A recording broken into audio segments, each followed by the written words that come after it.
Every car on the road has the same basic engine design, the piston engine. It uses combustion to move pistons up and down to spin the crankshaft. But in 1954, a guy named Felix decided to put a Dorito in an oval, and now we have the Wankel rotary engine.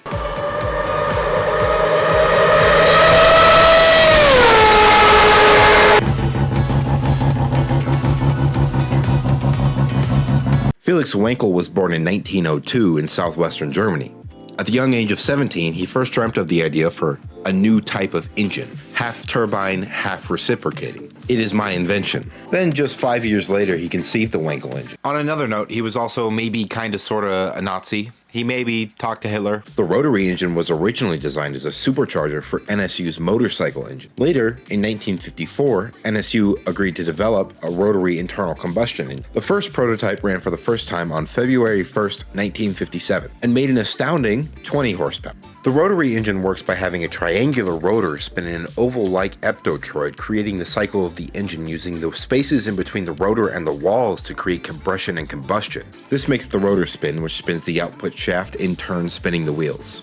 The 1964 NSU Rotary Spider was the first production car to use a rotary engine. It came with a single rotor, single spark engine, making a much improved but still very little 50 horsepower. Mazda at this point was already working on development of their own rotary, after signing a study contract in 1961 with NSU. The rotary engine had one fatal flaw that NSU couldn't figure out: apex seals. Mazda claimed to solve this issue by using graphite to create a smooth contact patch at the tip of the rotor. Mazda's first production car to feature the rotary was the Cosmo 110S.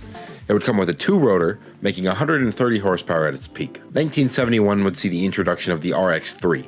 It would come with the 12A engine under the hood, making 110 horsepower. The RX-3 would become revolutionary for Mazda's success as a company, not only domestically but worldwide. Its success on the racetrack would be prominent as well, winning its class in the 24 Hours of Daytona. The RX-3 sold over 286,000 models, and it would become the best-selling rotary car of all time, if it weren't for the RX-7.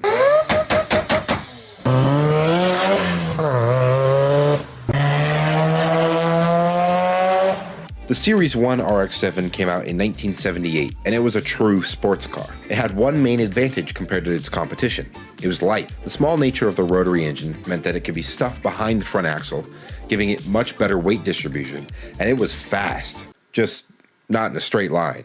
It came with 105 horsepower. The Series 2 came out in 1981 and had a bunch of upgrades, with the most notable being the 5-speed manual replacing the 4-speed. Other upgrades included 10 more horses, 4-wheel disc brakes, an LSD, and oh yeah, they made it even lighter. They also made a turbo model of the Series 2, but it was only available in Japan and it made 160 horsepower. The Series 3 came in 1984 and saw the introduction of the 13B engine. You've probably heard of it if you know anything about RX-7. It made 135 horsepower, and the RX-7 also came with stiffer shocks and springs. The Series 4 was the start of the second generation of the RX-7, known as the FC RX-7. The FC was less of a pure sports car like the first generation, but more of a grand touring car of the day. The naturally aspirated 13B made 146 horsepower, and the turbo made 182 horsepower. While it was much heavier than the first gen, people still enjoyed the car. The Series 5 saw the power be bumped to 160 for the naturally aspirated model and 200 for the turbo. Mazda also decided to take the roof off of this little Dorito car and make a convertible model. They made a special model called the GTU to celebrate their racing success,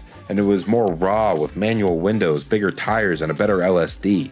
Then, in 1992, the holy grail of RX-7s would come out: the FD. It went back to the original intentions of the RX-7 to be a lightweight, driver-focused car. It was smooth and curvy and came with an impressive 1.3-liter 13B REW engine that made a truly impressive 276 horsepower. The FD received some minor upgrades and updates throughout the years and would be made until 2002 in Japan. The RX-7 would truly become legendary when it was featured in Fast and Furious 3 Tokyo Drift, where Han would drive an RX-7 with a Veilside body kit on it. Even without its movie star fame, it would dominate in motorsport. It would see racing in every series around the world: Spa, Le Mans, IMSA series, Australia, and even competed in rally. The RX-7 is truly one of the best sports cars ever made. Some people claim the rotary to be unreliable, but it was mostly due to how differently you had to treat it compared to the piston engine. The Wankel rotary engine liked to be revved high and driven hard often. In fact, Mazda actually recommends you drive it to redline almost every time you drive it to clear out the carbon deposits that would build up in the engine. Coming from a piston engine, it's hard to transition your mindset to drive it like a rotary and not like a normal car. Mazda had tried something new with the RX-7, and it worked. Mazda had created a legend.